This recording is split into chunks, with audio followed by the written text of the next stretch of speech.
ស្ដីពុកម៉ែបងប្អូនទាំងអស់គ្នាថ្ងៃនេះខ្ញុំមានដីមួយកន្លែងលក់នៅក្បែរផ្សារក្នុងខណ្ឌព្រៃភ្នៅ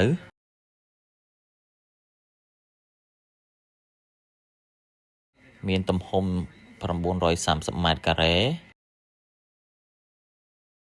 មានប្លង់ LMAP ស្រាប់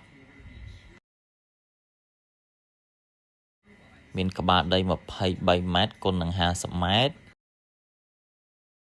ជាប់ជាមួយផ្លូវបេតុងទំហំ12ម៉ែត្រមានទឹកលូភ្លើងរត់ស្រាប់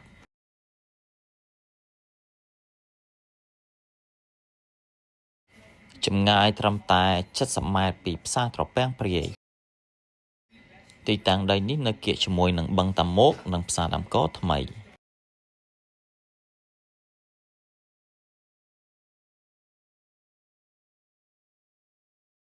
បងប្អូនអាចទិញយកមកសង់វីឡាសម្រាប់នៅ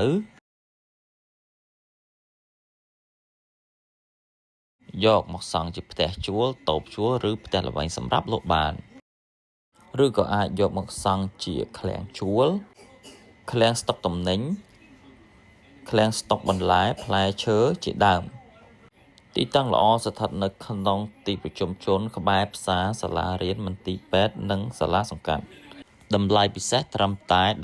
$190,000ចរចាតែប៉ុណ្ណោះ